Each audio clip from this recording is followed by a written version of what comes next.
Police बोलती मेरा काम नहीं, महानगर पालिका बोलती मेरा काम नहीं, मंत्री जी बोलते मेरा काम नहीं, तो ये काम किसका है? लाशें उठाने का काम सिर्फ आवाम का है। इन्हें वफादारों की इज्जत करना चाहिए। पार्टी का हमने 7 सालों से झंडा डंडा रात दिन रोड पे लेके घुमा है, रात दिन पार्टी के लिए कुर्बानी दी है, ये पूरा शहर जानता है।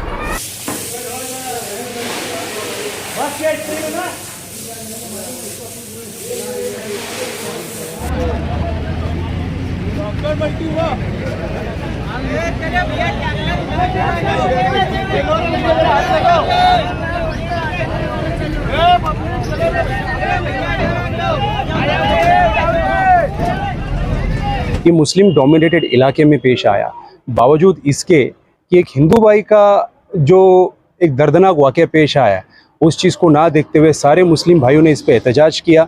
हिंदू मुस्लिम की एकता दिखाते हुए कई मुस्लिम भाइयों ने कहा कि हमारे शहरवासी के साथ ये हुआ है तो हम आज यहाँ पर भूख हड़ताल करेंगे। मंडा रही है गाई हलीमा के आसपास, और मेरी भी ये दुआ है कि जन्नत में है खुदा, मेरी भी ये दुआ है कि जन्नत में है खुदा। आप देख रहे हैं Saif news Malegaon. Fire brigade पे फायर ऑफिसर संजय पवार साहब का फ़ोन आया और बहुत सारे सोशल वर्कर जैसे खालिद इसके, जिया मुस्कान और आप खुद, फ़ोन आने के बाद हमारी जामिया फायर ख्वाजा गरीब नवाज की गाड़ियाँ और जामिया फायर की दोनों गाड़ियाँ यहाँ मौके वारदात पर पहुँची।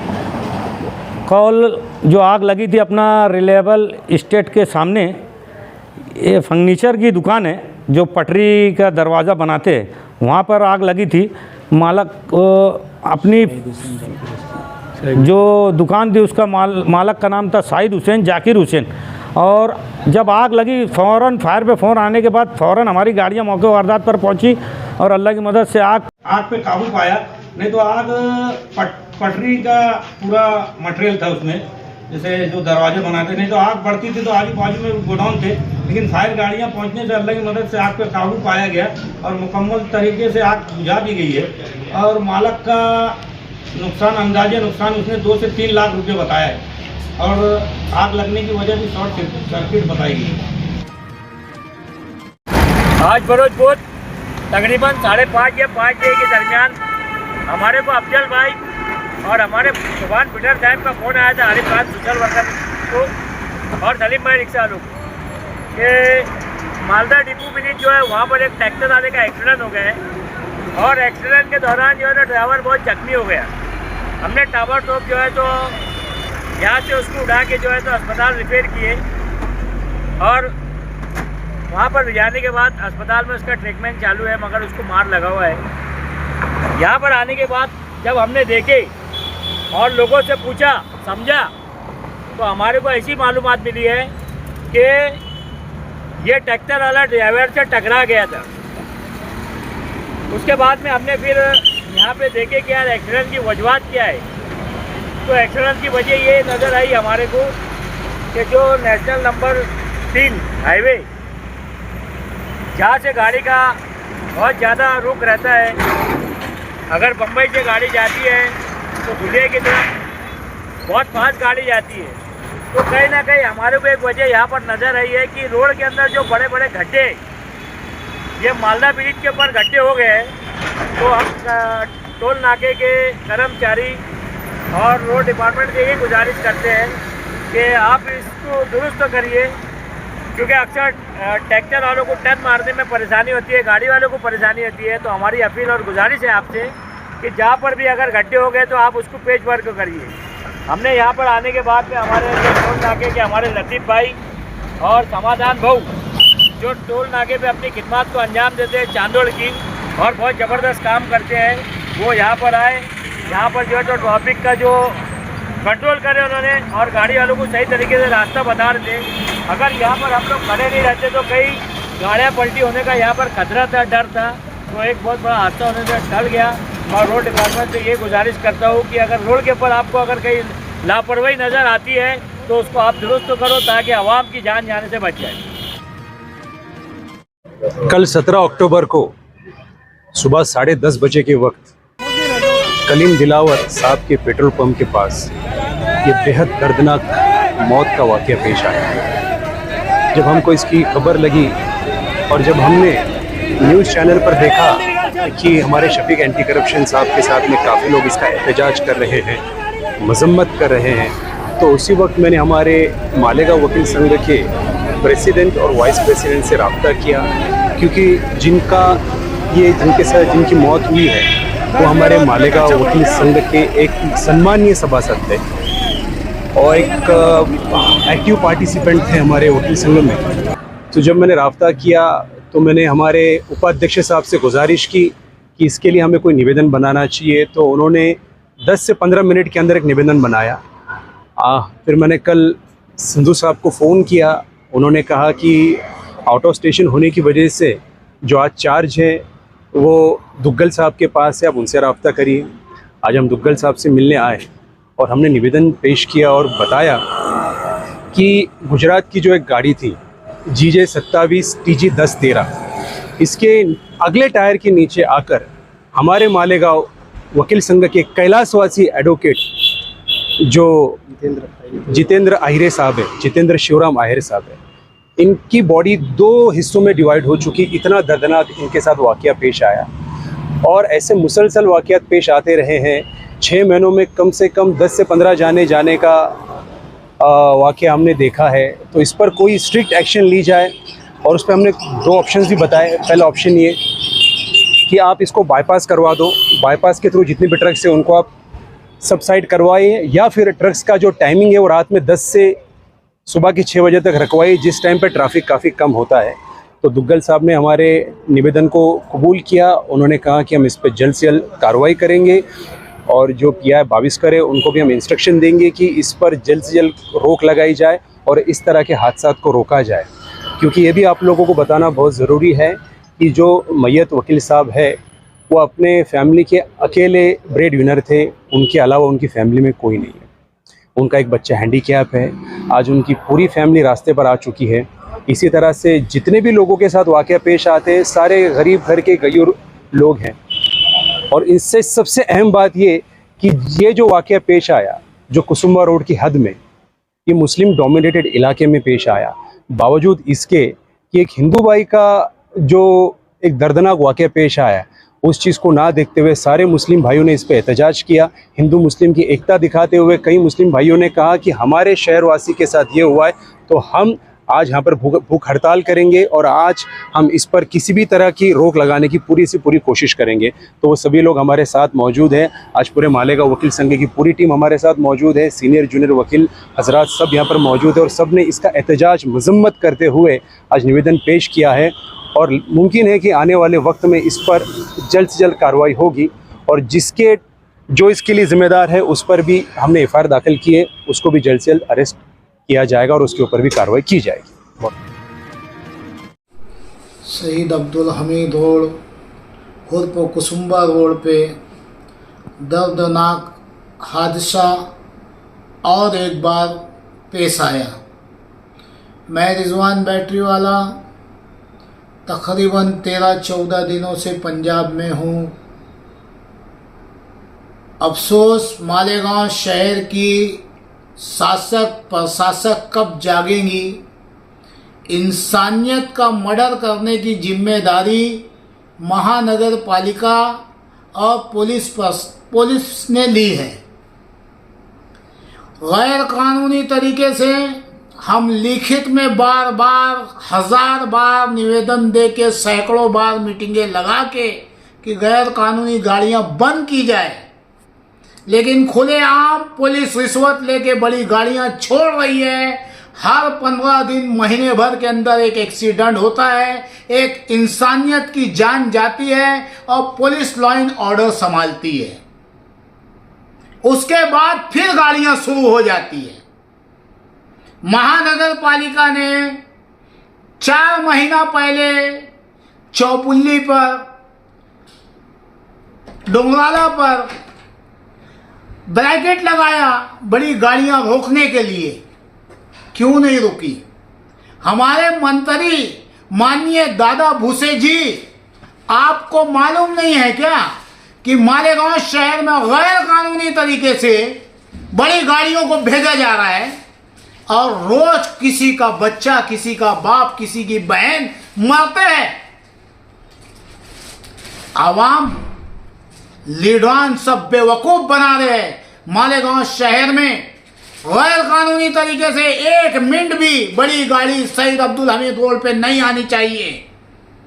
मेरे पास इतनी वीडियो है जो पुलिस वाले रिश्वत लेके गाड़ियां छोड़ रहे, वो सब नंबर वाइज अब वायरल करूंगा। कितने लोगों की जान ले गया आप। महानगर पालिका के निकम्मे कमिश्नर, महानगर पालिका के निकम्मे जिम्मेदारान, किस तरीके से आपकी हद्दी में ये गैर कानूनी गाड़ियां घुस रही है। पुलिस बोलती मेरा काम नहीं, महानगर पालिका बोलती मेरा काम नहीं, मंत्री जी बोलते मेरा काम नहीं, तो ये काम किसका है? लाशें उठाने का काम सिर्फ आवाम का है। शहरियान जब तक का महानगर पालिका का और माननीय मंत्री जी का घेराव नहीं करेंगी, ये बड़ी गाड़ियां बंद नहीं होगी। मालेगांव आने के बाद वो तहरीक चलाएंगे कि अब लोग याद करेंगे। अस्सलाम वालेकुम। मैं सबसे पहले पूरे शहर को मुबारकबाद देता हूं और अपने 8 नंबर वार्ड की आवाम को मैं मुबारकबाद देता हूं, क्योंकि जो मेरे हर वक्त तो सुख दुख में मेरे साथी साथ में रहते हैं। फारूक भाई, इब्राहिम भाई, इखलाक भाई और तमाम मोहद्दीन हाजी साहब, तमाम लोग मेरे साथ में, साजिद भाई खटकी वो भी मेरे साथ में हमेशा लगे रहते हैं। मैं इस जो हाफिज़ तैयार किया हूँ, मैं यहाँ सोशल फील्ड और सामाजिक कामकाज करूँगा। जैसे हम लोग काम करते हैं इंशाल्लाह उससे बेहतर काम करने की कोशिश करूँगा। और मैं ये चाहता हूँ कि मेरे साथ में मेरी पूरी टीम एक बार फिर ताकत के साथ मेरे साथ में खड़े रहे और हम इस काम को पूरी तरीके से अंजाम देंगे।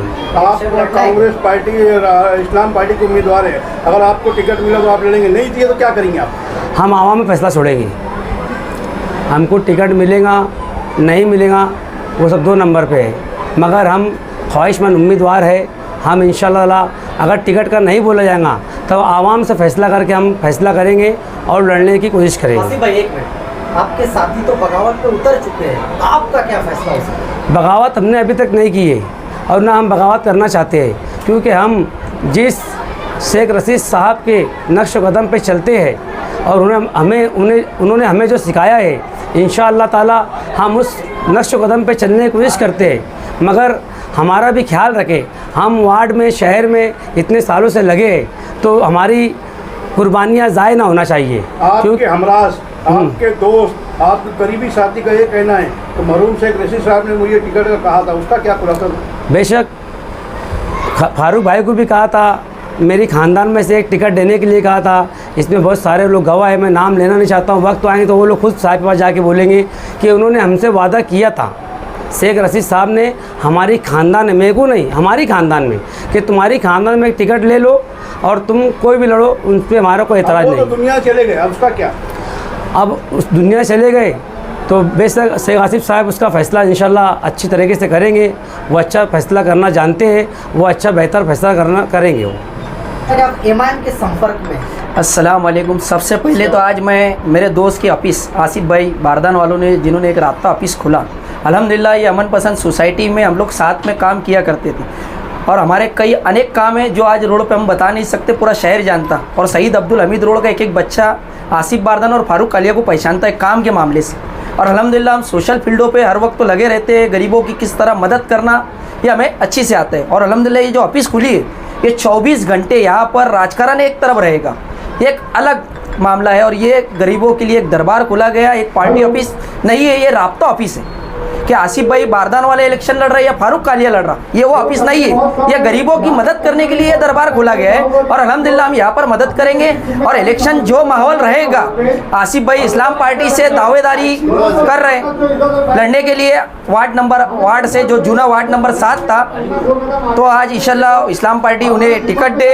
मैं ये अपील करूँगा इस्लाम पार्टी के जिम्मेदारों से कि आसिफ भाई को टिकट मिलना चाहिए। MIM का खुलासा नहीं दिया आपने। देखो आसिफ भाई की मैं आज ऑफिस के इत्तेदा पे लिए आया हूँ और मैं, आप लोग जो बोल रहे हैं, मैं शेख रशीद साहब को मानने वाला हूँ और शेख रशीद साहब की मेरी जबान है। और इंशाल्लाह अभी तक के मैंने किसी पार्टी के लोग मेरे पास है राब्ते के अंदर, मैं नहीं गया हूँ, लोग मेरे पास आ रहे कई पार्टी के लोग कि हमारी पार्टी से आप इलेक्शन लड़े, लेकिन मैं कोई पार्टी को अभी तक के मुकम्मल जवाब नहीं दिया हूँ। जब तक के शेख रशीद परिवार का मुझे जवाब नहीं मिलेगा तो इंशाल्लाह मैं जब तक के जवाब नहीं दूंगा, जो दिन जवाब दे देंगे कि आपका टिकट नहीं है, वो दिन हम जो पार्टी को मुझे जाना है वो पार्टी में मैं जाऊँगा। आसिफ भाई में एक दोस्त है और एक दोस्ती के नाते वो कभी अलग पार्टी से लड़े तो मैं उनका जरूर साथ दूंगा, और मैं कोई अलग पार्टी से लड़ा तो वो मेरा साथ जरूर दे। आसिफ भाई बारदान वाले के ऑफिस से क्या क्या सामाजिक काम होंगे?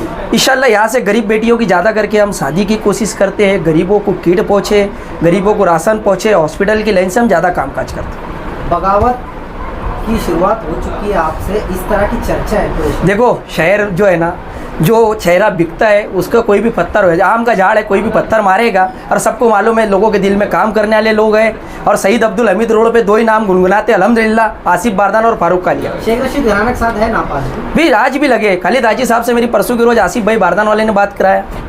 बगावत के तेवर नहीं है? तेवर बगावत के नहीं है। पार्टी कभी रशीद साहब की जबान उनके परिवार नहीं निभाता है तो फिर हम तो इलेक्शन तो लड़ना हर में तय, मेरा इलेक्शन लड़ना तय। आसिफ भाई आगे अवाम के ऊपर फैसला छोड़े, उनके रिश्ते फैमिली के ऊपर फैसला छोड़े।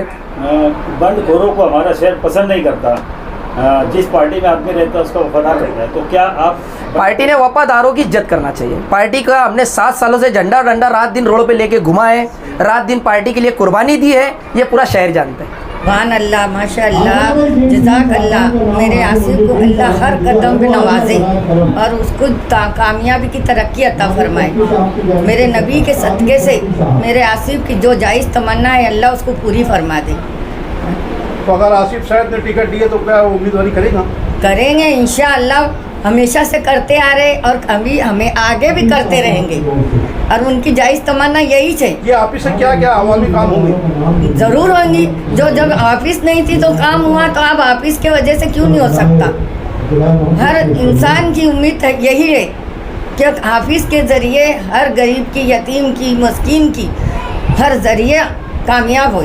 और मेरा आसिफ, मुझको उम्मीद है कि मेरा आसिफ हर जगह काम आएगा और करेगा। कल तक आपके बेटे आसिफ बारदान वाले को कोई जानता नहीं था, आज पर उनकी पहचान है, उसके मुतालिक क्या कहेंगे आप? उसके मुतालिक उसकी माँ की दुआ उसको हमेशा थी, कि उसके दिल में हमेशा ये हसरत थी कि मेरा बेटा हमेशा से यही चाहता था कि मैं एक दिन बहुत बड़ा आदमी बनूं और हर मुसलमान के लिए काम आऊँ, गरीब के, यतीम के, मस्कीन के, अच्छे लोगों में उठूँ बैठूँ, तो मेरा हर जायज़ तमन्ना पूरी हुई। आपके बेटे की तमन्ना थी कि बड़ा आदमी बने, तो आपको कैसा लगा? कैसा लगा? बहुत खुशी हुई कि वो हर गरीबों के काम आए। बड़ा बनना ये मुमकिन नहीं है, बड़ा बनना उसको कहते अल्लाह जिसमें राज़ी है, और मेरे नबी के सदक़े से मेरे बेटे को अल्लाह ने कामयाबी दी है, तो मैं उससे बढ़ के और खुशी क्या होंगी।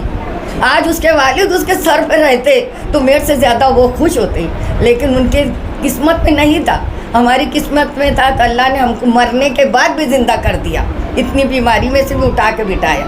अब हम कुछ नहीं कर सकते। इलेक्शन लड़ने की वो तैयारी कर रहे हैं। इस इलाके की आवाम से आप क्या कहना चाहेंगे? यही कहना चाहते कि मेरे बेटे को कामयाबी की तरक्की दो, वो जो चाहता उसके काम उसके आओ, वो सब के काम आएगा, तुम उसके काम आओ तो भी तुम्हारे काम ज़रूर करेगा। जब तुम उसको लाएंगे, उसका ज़रिया बनेंगे, तो मासूम बच्चा मेरा आगे बढ़ेगा। जब सब साथी मिल के साथ देंगे तो वो ज़रूर कामयाब होगा।